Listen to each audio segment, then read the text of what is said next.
ప్రాముఖ్యం కాదు పెద్దగా. I have spoken to 300,000 people at one time. ఒకేసారి 3 లక్షల మంది ఉన్న మీటింగ్ లో నేను మాట్లాడాను. And I speak one-to-one also. ఒక్కొక్కరితో కూడా మాట్లాడాను. So it doesn't matter how many people are there. ఎంత మంది ఉన్నారనేది పెద్ద ప్రశ్న కాదు. The desire of my heart is for God to take me to people who love Him.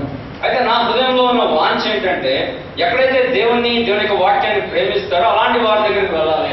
Anyone who loves God will love the Word of God. ఎవరైతే దేవుని ప్రేమిస్తున్నారో వారు తప్పనిసరిగా దేవుని యొక్క వాక్యాన్ని కూడా ప్రేమిస్తారు. Amen. Amen. So I'm so happy for coming here. కాబట్టి ఇక్కడ రావడం ఎంతో సంతోషకరం నాకు. Because I know that you love the Word of God. ఎందుకంటే మీరందరూ దేవుని యొక్క వాక్యాన్ని ప్రేమిస్తారని నాకు తెలుసు. I want to thank Pastor Paul for inviting me. నాకు ఇక్కడికి ఆహ్వానించినందుకు పాస్టర్ పాల్ గారికి ఎంతో ధన్యవాదాలు. Dr. Sudhakar for also inviting me. I met him in Singapore.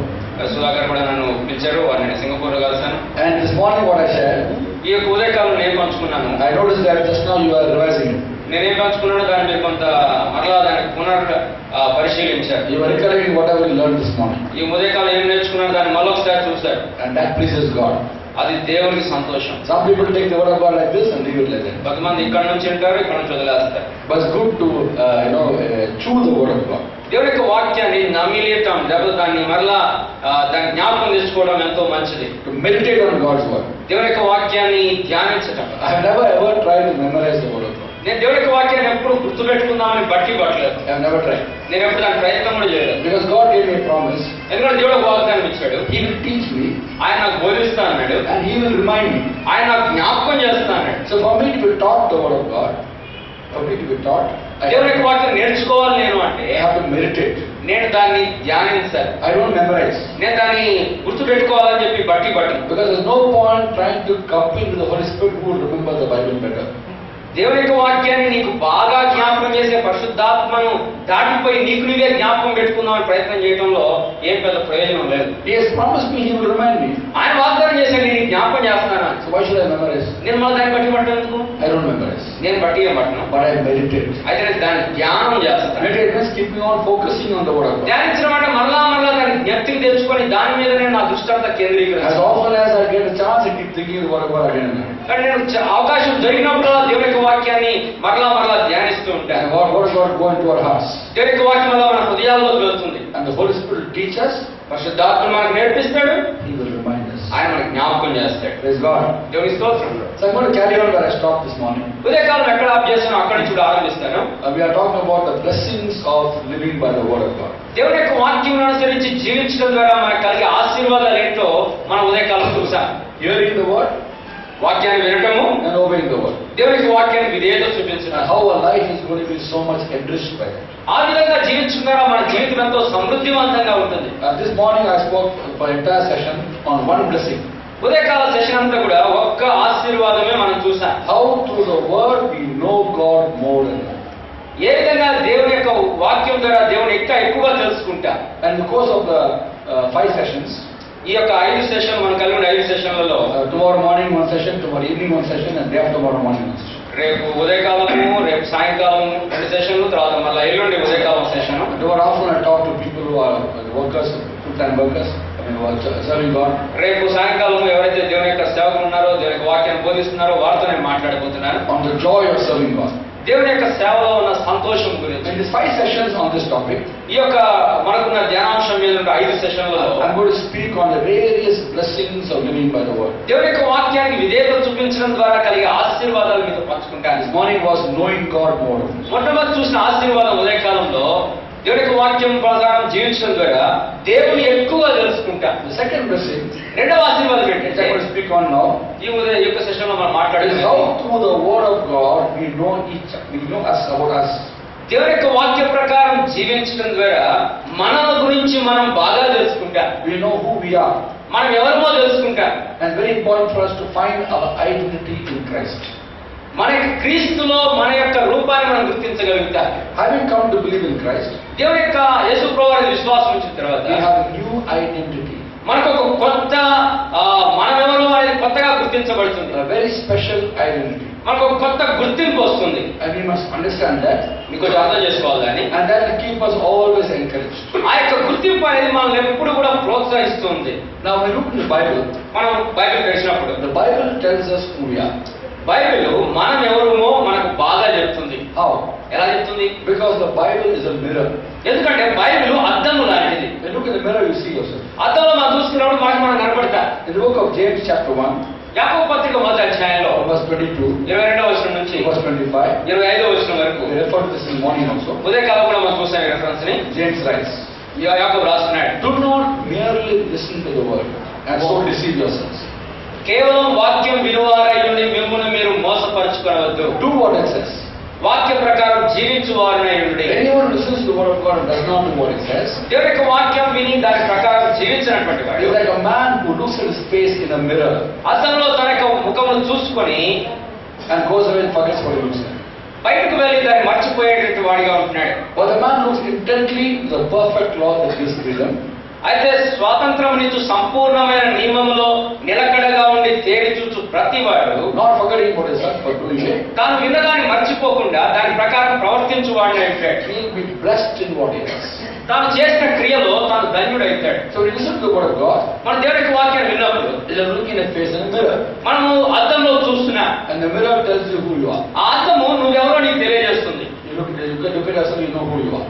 నువ్వు ఆ అద్దం చూస్తున్నప్పుడు నీవెవరో నీకు తెలుస్తుంది. So the Bible tells us who we were before we turned to Christ. Bible ఏం చెప్తుందంటే క్రీస్తు ప్రభువారి వైపు తిరగక ముందు మనం ఎవరేమో మనకు చెప్తుంది. We were cut off from God. మనం దేవుడి నుంచి వేరైపోయినా, We were in sin. మనం పాపంలో ఉండినా, Every human being is a sinner.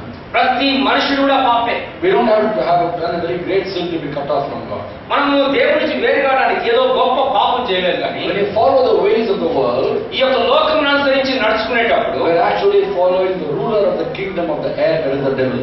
ఈ యొక్క అంధకార సంబంధమైన అధికారి, ఆకాశ మండలానికి అధికారి అంటే అపవాదిని అనుసరిస్తూ ఉన్నా. In the book of Ephesians chapter 2, ఎఫెసీయుల రాసిన పత్రిక 2వ అధ్యాయంలో verse 1 and 2, Paul writes, ఆ యొక్క మొదటి 2 వచనాల్లో పౌలు రాస్తున్నాడు, As for you, you were dead in your transgressions and sins, in which you used to live when you followed the ways of the world.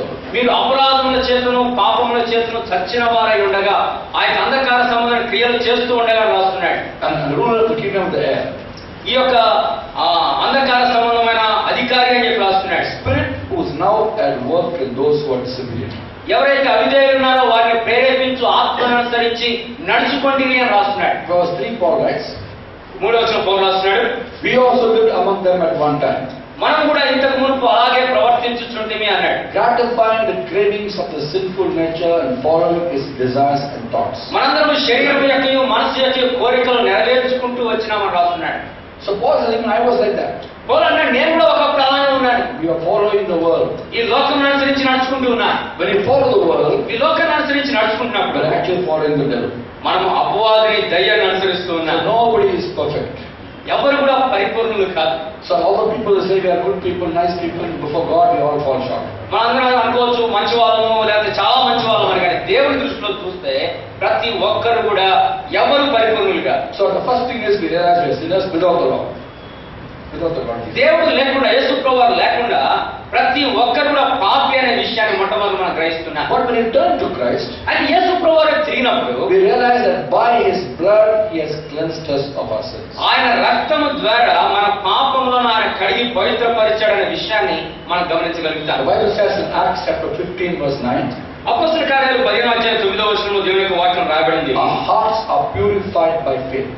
విశ్వాసము ద్వారా మీ హృదయములు పవిత్రపరచబడ్డాయి అనే మాట మనం చదువుతాం.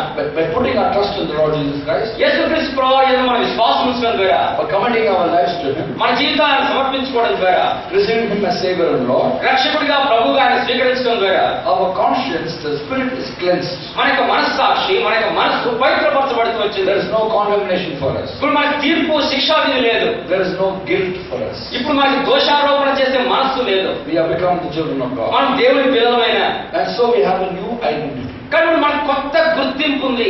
In Christ we are a new creation. క్రీస్తులో మనం నూతన సృష్టిగా ఉన్నా. So the Bible also tells us who we are in Christ. కానీ బైబిల్ ఇంకా ఏం చెప్తుందంటే క్రీస్తు ప్రభువారిలో మనం ఏమై ఉన్నామో అని చెప్తుంది. We have been made perfect. మనము క్రీస్తులో పరిపూర్ణముగా చేయబడ్డా. That is why we go to heaven. అందుకోసం మనం పరలోకానికి వెళ్తున్నాం. We go to heaven not because we do not sin. మనం పాపం చేయలేదు కాబట్టి పరలోకానికి పోతున్నాం అనుకోవద్దు. We go to heaven because Jesus has cleansed us of our sins. యేసు ప్రభువారు మన పాపాలను కడిగాడు కాబట్టి మనం పరలోకానికి వెళ్తున్నాం. Now once when I was speaking in a meeting in North India among Hindus primarily, ఉత్తర భారతదేశంలో ముఖ్యంగా హైందవులు ఉన్నటువంటి ఒక కూడికలను మాట్లాడుతున్నప్పుడు during question answer time, ఆ యొక్క ప్రశ్న సమయాల్లో ప్రశ్న జవాబు one సమయంలో question was put to me. ఒక ప్రశ్న వేశారు. Mr. Rajkumar, you say you are going to heaven. Raj Kumar గారు, మీరు పరలోకానికి వెళ్తున్నారని చెప్తున్నారు. మీరు We don't doubt you. మాకేం సందేహం లేదు, మీరు వెళ్తారు. We are very confident going to heaven.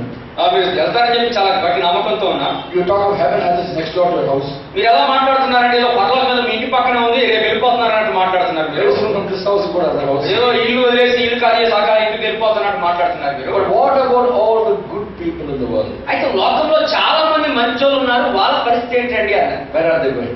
ఎక్కడికి వెళ్తున్నారు వాళ్ళంతా అన్న? Before I give the answer, నేను ప్రశ్నకు జవాబు ఇవ్వకముందే there's one more question. ఇంకో ప్రశ్న వేశారు.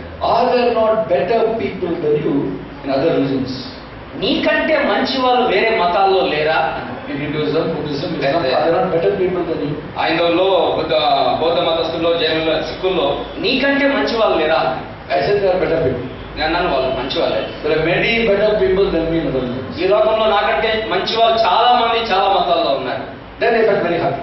వాళ్ళు చాలా సంతోషంగా అప్పు నేను చెప్పిన Oh, there correct. are better people than other religions? వేరే ప్రాంతాల్లో మంచి వాళ్ళు ఉన్నారా? I said yes. మంచి వాళ్ళు ఉన్నారు. Next question was, నెక్స్ట్ ప్రశ్న ఏంటంటే, you say you are going to heaven. మీరు చెప్తున్నారు మీరు పరలోకానికి పోతున్నారు. And you admit there are better people than you in other religions. నీకంటే మంచి వాళ్ళు వేరే మతంలో ఉన్నారని కూడా మీరు ఒప్పుకుంటున్నారు. Are you saying you are going to go to heaven and better people than you in other religions are going to go to hell? కానీ ఇప్పుడు మీరు ఏం చెప్తున్నారు? మీరేమో పరలోకానికి పోతారు, మీకంటే మంచోళ్ళు వేరే మతంలో ఉన్న వాళ్ళు నరకానికి పోతారా? So I have a simple answer. ఒక సులభమైనటువంటి సామాన్యమైన జవాబు I చెప్పాను. told this man, నేను ఈ వ్యక్తికి చెప్పాను, good people don't go to heaven. మంచి వాళ్ళైనంత మాత్రాన పరలోకానికి పోతారు అనుకోవద్దు. Good people don't go to heaven. మంచోళ్ళు పరలోకానికి పోరు. Only perfect people go to heaven. పరిపూర్ణులు మాత్రమే, సంపూర్ణంగా ఏ లోపము లేని వారు మాత్రమే పోతారు. And nobody is perfect. ఎవరు పరిపూర్ణులు కాదు. Yet anybody can be made perfect by the blood of the Lord Jesus Christ. అయితే ఎవరైనప్పటికీ కూడా యేసుక్రీస్తు ప్రభువారి రక్తం ద్వారా సంపూర్ణులుగా చేయబడచ్చు. Hallelujah. Hallelujah. It's because of His blood our spirit is cleansed. ఆయన యొక్క రక్తం ద్వారా మనకి ఆత్మ పవిత్రపరచబడుతూ వచ్చింది.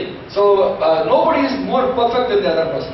ఎవరు కూడా వేరే వాళ్ళ కంటే పరిపూర్ణులు కాలేరు. Perfection is perfection. పరిపూర్ణ అంటే అందరూ పరిపూర్ణులు అంతే, అందరూ ఒకరు ఎక్కువ ఒక తక్కువ కాదు. Whether I have 100 sins or 1000 sins or one sin, everything is cleansed. ఒక్క పాపమున్నా 100 పాపాలున్నా 1000 పాపాలు అన్ని కడగబడినా పరిపూర్ణులుగా So చేయబడ్డారు. everybody's spirit is cleansed by the blood of everything. Everyone is perfect. ప్రతి వారి మనస్సాక్షి, ప్రతి వారి ఆత్మ పరిశుద్ధపరచబడింది. అందరూ పరిపూర్ణులు యేసు ప్రభు నామమున. So by the blood of Christ we are made perfect.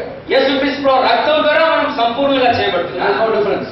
అక్కడ ఎటువంటి భేదం లేదు, అక్కడ తారతమ్యం లేదు. We should not compare people and say, he's a great man, he's not a great man of God. ఈయన గొప్ప దైవజనుడు, ఈయన గొప్ప దైవజనుడు కాదు, ఈయన చిన్న దైవజనుడు, ఈయన పెద్ద దైవజనుడు అనే కోరిక లేదు ఇక్కడ. Sometimes people introduce me as a great man of God. కొంతమంది పరిచయం చేస్తుంటారు, ఈయన గొప్ప దైవజనుడు అని నా గురించి చెప్తూ ఉంటారు. And I don't like all these things. ఇలాంటి నాకు ఇష్టం ఉండదు. Only by grace I am saved, I know that. ఇక్కడ దేవుడి కృప ద్వారా రక్షించబడ్డాం, అంతకన్నా అది నాకు బాగా తెలుసు. So one meeting they spoke in different language. నేను వెళ్ళిన ఒక కుడికలో వారు వేరే భాష While మాట్లాడుతున్నారు. introducing me, వారు నన్ను పరిచయం చేస్తున్నారు వేరే భాషలో. they thought I won't understand. నాకు వాళ్ళకి తెలుసు, నాకు అర్థం కావట్లేదని. This happened in Visakhapatnam. విశాఖపట్నంలో They said, Rajkumar, Raj Kumar Devana Goppa Das. దేవుని గొప్ప దాసుడు అన్నాడు. I said, no, నేను అన్నాను అలా కాదు, Goppa Devana Das. గొప్ప దేవుని దాసుడు. Hallelujah. Hallelujah. So we are made perfect by His blood. ఆయన రక్తము ద్వారా మాత్రమే మనందరం పరిపూర్ణ చేయబడుతున్నాం. And having been washed by His blood, ఆయన రక్తం చేత కడగబడిన కారణాన్ని బట్టి we are a new creation. మనం క్రొత్త సృష్టిగా మారుతున్నాం. So I look at myself with a godly perspective. నేను ఇప్పుడు దేవుడి దృష్టిలోంచి నన్ను నేను చూసుకుంటున్నాను. You know, it's not by accident that my parents named me Rajkumar. ఏదో కాకతాళీయంగా రాజ్ కుమార్ అని పేరు పెట్టలేదు నాకు. My name is Rajkumar Ramchandran. Rajkumar Ramachandran నా పేరు. And sometimes people ask me, కొంతమంది అడుగుతుంటారు నన్ను, why did you change your name? నీ పేరు ఎందుకు మార్చుకోలేదండి అంటే. You are a Christian, no? ఇప్పుడు నువ్వు క్రైస్తవుడు అయినా Why did you change your name? ఎందుకు నీ పేరు మార్చుకోలేదు? And I said, no, నేను అన్నాను, I won't change my name నా పేరు నేను మార్చుకోను. because ఎందుకంటే Ramchandran is my father's name.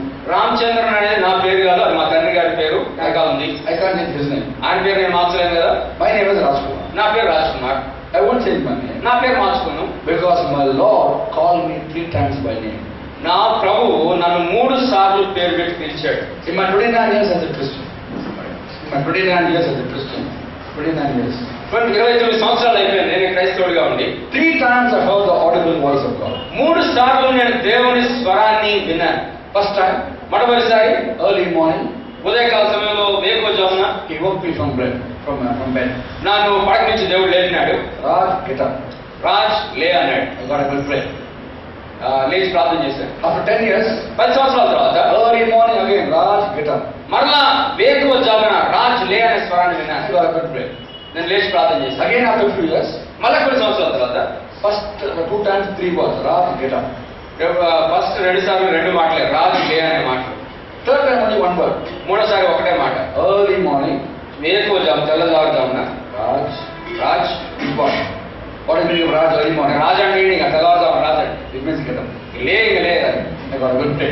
ఇక లేచి ప్రార్థన చేస్తాను. So I won't change my name కానీ నా పేరు నేను మార్చుకోను. because God loves my name. ఎందుకంటే దేవుడు నా పేరును ప్రేమిస్తున్నాడు. One more reason. ఇంకో కారణం. You see, when I went to Germany in 1979, 1979 సంవత్సరంలో జర్మనీ దేశానికి నేను వెళ్ళినప్పుడు that's where I became a believer in Christ. అక్కడ నేను విశ్వాసగా మారినాను. In those days in Germany, did not know much about India. ఆ దినాల్లో భారతదేశం గురించి అక్కడ జర్మనీలో ఎవరికి పెద్దగా తెలియదు. There were India's full of elephants. ఆ ఇండియా భారతదేశం అంటే వాళ్ళకి తెలిసిందని అక్కడ ఏనుగులు ఉంటాయి, పాములు ఉంటాయి, And Maharajas. అక్కడ రాజులు ఉంటారు. Elephants, snakes and Maharajas. అక్కడ వాళ్ళకి తెలిసిందంటే భారతదేశం అంటే ఏనుగులు ఉంటాయి, పాములు ఉంటాయి, రాజులు ఉంటాయి. So they would ask me, what is your name? వాళ్ళు అడుగుతారు నా పేరేంటని. I say Rajkumar. నేను చెప్తాను రాజ్ కుమార్ అని. What does it mean? దాని అర్థం ఏంటి అంటారు. I say prince. నేను చెప్పాను రాజు యొక్క కొడుకు రాజకుమారుడు అని. Are you prince? అరే నువ్వు కూడా రాజకుమారుడు అంటారు. I said, no, I'm not a prince. అమ్మా నేను ఆ రాజకుమారుని కాదు. I don't have an earthly kingdom. నాకు ఈ లోక రాజ్యం అనేది ఏం లేదు. మా నాన్న రాజు కాదు. I am not a prince. నేను రాజకుమారుని కాదు. But yet I am a prince. అయినప్పుడు కూడా నేను రాజకుమారుని. Because my father is king of kings and lord of lords. ఎందుకంటే రాజుల రాజు ప్రభుల ప్రభు నా తండ్రి. Hallelujah. Hallelujah. So all of us are Rajkumars and Rajkumaris. అందరి పేర్లు పెట్టుకోకపోయినా రాజకుమారులం రాజకుమార్తెలమే. So we should know who we are. మనం ఎవరిమో మనం ఎరగాలి. First of all, మొట్టమొదటిగా we have become the children of God. మనము దేవుని పిల్లలమైన. Having become children of God, దేవుని పిల్లలమైన తర్వాత we remain the children of God. మనం దేవుని పిల్లలుగా ఉంటాం. We don't stop being the children of God. మన దేవుని పిల్లలుగా ఉన్నాము ఈసారి వద్దులే అనుకోవడానికి లేదు. When you accept Christ as Lord, యేసు ప్రభువుని రక్షకుడిగా అంగీకరించినప్పుడు His Spirit enters our hearts. ఆయన ఆత్మ మన హృదయాల్లో As ప్రవేశిస్తుంది. a deposit guaranteeing our inheritance. మనకు కలగబోయే స్వాస్థ్యమును కొరకు సంచకరువుగా దేవుడు ఆ యొక్క ఆత్మను మనకు అనుగ్రహించాడు. And Romans 8:16 says, రోమ 8:16 చెప్పబడింది. the Spirit testifies to our spirit that we are God's children. మనం దేవుని పిల్లలమని ఆత్మ తానే మన ఆత్మతో కూడా సాక్ష్యం ఇస్తున్నాడు. We don't need anyone to come and tell us, oh, you're a great, wonderful child of God. ఎవరో వచ్చి అబ్బా నువ్వు ఎంత గొప్ప దేవుని కుమారుడివి, నువ్వు ఎంత మంచోడు చెప్పాల్సిన పని లేదు. The Spirit testifies that we are God's children. పరిశుద్ధాత్మే మన ఆత్మతో కూడా సాక్ష్యం ఇస్తుంది. And we don't stop being God's children. కానీ దేవుని పిల్లలుగా ఉండటం విషయంలో ఆగిపోకూడదు. అక్కడ Salvation is a gift of God. రక్షణ దేవుడిచ్చే ఉచితమైన వరం. Romans 11:29 says, రోమా 11:29 రాయబడింది. God's gift and His call are irrevocable. దేవుని వరములు విషయంలో అవి ఆయన పశ్చాత్తాపపడడు. God will not take back the gift He gives. దేవుడిచ్చిన వరాలను దేవుడు మళ్ళా వెనక్కి తీసుకోడు. So don't ever doubt you are a child of God. నీవు దేవుని కుమారుడవో కుమార్తెవో అవునో కాదో అని చెప్పి ఎప్పుడు కూడా సందేహపడద్దు. Now when you are a child of God, నువ్వు దేవుని కుమారుడు అయినప్పుడు you are an heir of God. నువ్వు దేవుని వారసుడు, Co-heirs with Christ. క్రీస్తుతో కూడా సమాన తోడి వారసులు. Romans chapter 8:17 Paul writes, రోమా 8:17 పౌలు రాస్తున్నాడు. if you are children, then we are heirs. మనం పిల్లలమైతే వారసులము, Heirs of God and co-heirs with Christ. మనం క్రీస్తుతో కూడా తోడి వారసులము అంటున్నాడు. If indeed we share in His suffering, not we share in His glory. ఆయనతో కూడా శ్రమపడిన వారమైతే ఆయనతో కూడా ఏడుదుము అంటున్నాడు. So God has great rewards for you in heaven. నీ కొరకైన బహుమానాన్ని, గొప్పదైన బహుమానాన్ని దేవుడు పరలోకంలో దాచిపెట్టాడు. And as you live for the Lord here, మనం ఈ ప్రభు కొరకు ఈ లోకంలో ఇక్కడ జీవిస్తున్నప్పుడు face difficulties. మనకు కష్టాలు శ్రమలు వచ్చినప్పుడు And these difficulties are creating for you glory in heaven. ఈ యొక్క శ్రమల ద్వారా నీ పరలోకంలో నీకు మహిమ సిద్ధపరచబడుతుంది. So don't be upset when you face difficulties. కానీ శ్రమలు వచ్చినప్పుడు నిరుత్సాహపడిపోకూడదు మనం. Because those difficulties are creating for you rewards. ఈ శ్రమలు మనకు మహిమను కలగజేయబోతున్నాయి పరలోకంలో. So you are a child of God. దేవుని యొక్క కుమారులు మనం ఉన్నప్పుడు You are an heir of God. దేవుని యొక్క వారసుడు నువ్వు. And if we choose, we can be friends of the Lord. మనం కానీ నిర్ణయించుకుంటే, ఉండాలనుకుంటే దేవునితో స్నేహితులుగా ఉండొచ్చు. You know, so wonderful to know that He's called us His friends. ఆయన మనల్ని నా స్నేహితుడు అని పిలిచాడు. ఎంత అద్భుతమైన సంగతి. We all know that Jesus is our best friend. మనకందరికీ తెలుసు యేసు ప్రభువారు మనకు అత్యంత శ్రేష్టమైన స్నేహితుడు అని. And based on this verse, there's a song we sing in English, what a friend we have in Jesus. ఈ యొక్క మాటను బట్టి ఇంగ్లీష్ లో మనం ఒక పాట పాడుతుంటాం, యేసు ఎంత గొప్ప మిత్రుడు, ప్రీతి గల యేసు ఎంత గొప్ప మిత్రుడు అని. I don't know whether we sing in Telugu song. Okay. In that song we are saying, Jesus, you are my friend. ఆ పాట మనం చెప్తున్నాము, యేసు ప్రభువారు గొప్ప ప్రీతి గల మిత్రుడు అని. What a friend we have in Jesus. యేసు ప్రభువారు ఎంత గొప్ప స్నేహితుడు.